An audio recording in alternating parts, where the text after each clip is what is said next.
بسم اللہ الرحمن الرحیم۔ الصلاۃ والسلام علیکہ یا رسول اللہ وعلی آلک و اصحابک یا حبیب اللہ۔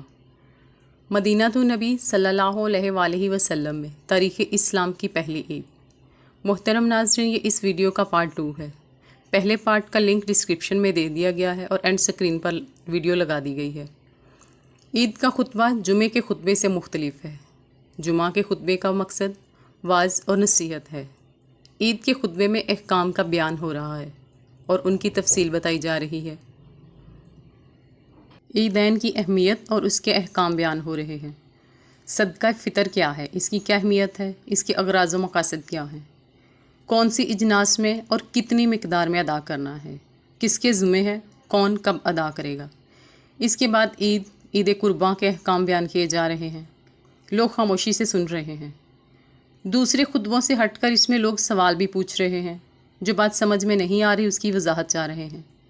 عام خطبے کے بعد آپ نبی کریم صلی اللہ علیہ وآلہ وسلم خواتین کی طرف چلے گئے ہیں۔ خواتین کو مال اور جائیداد میں ملکیت کے حقوق حاصل ہیں، اس لیے وہ بھی صدقات میں بڑھ چڑھ کر حصہ لیتی ہیں۔ آپ صلی اللہ علیہ وآلہ وسلم انہیں صدقات کی اہمیت سمجھا رہے ہیں اور اس کے احکام بیان کر رہے ہیں۔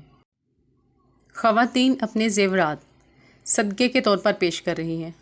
خطبے کے اختتام پر رسول اللہ صلی اللہ علیہ وآلہ وسلم نے دعا کے لیے ہاتھ اٹھائے ہیں۔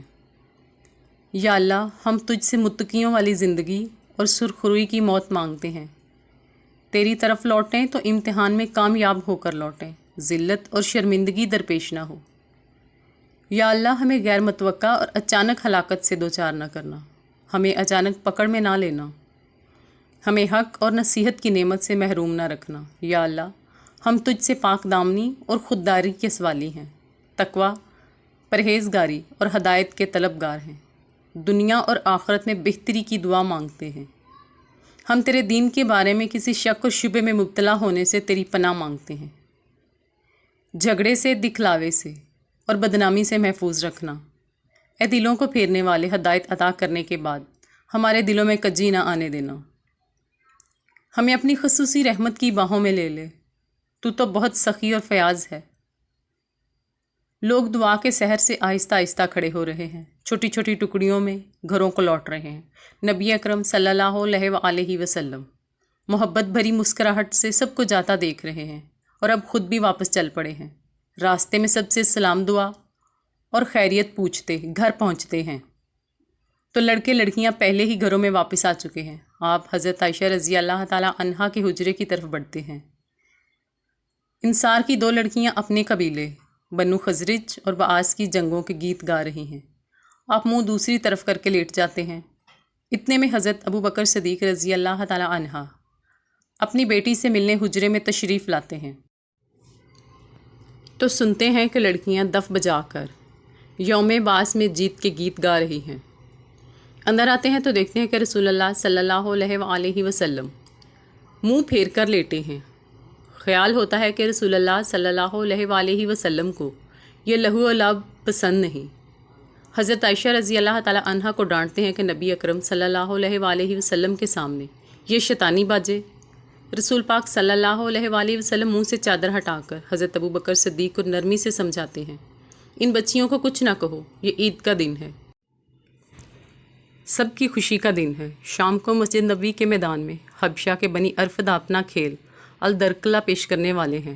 نبی اکرم صلی اللہ علیہ وسلم کا گھر مسجد کے ساتھ ہی ہے۔ ان کی آوازیں سن کر آپ صلی اللہ علیہ وسلم نے حضرت عائشہ سے پوچھا، یہ کھیل دیکھو گی؟ وہ پہلے ہی یہی سوچ رہی تھیں۔ رسول اللہ صلی اللہ علیہ وآلہ وسلم انہیں ساتھ لے کر گھر کے اس حصے میں آ جاتے ہیں، یہاں سے یہ کھیل دکھائی دے۔ رسول اللہ صلی اللہ علیہ وآلہ وسلم نے حضرت عائشہ کو اپنے پیچھے چھپا لیا ہے اور وہ آپ کے کندھے پر جھک کر کھیل دیکھ رہی ہیں۔ حبشہ کے جوان برشیوں اور ڈھالوں سے جنگی کرتب دکھا رہے ہیں، دف بجا کر فتح کے گیت بھی گا رہے ہیں۔ نبی اکرم صلی اللہ علیہ وآلہ وسلم انہیں دیکھ رہے ہیں اور شاباش کہتے جا رہے ہیں، جاری رکھو بنی ارفدہ، اپنا کھیل جاری رکھو۔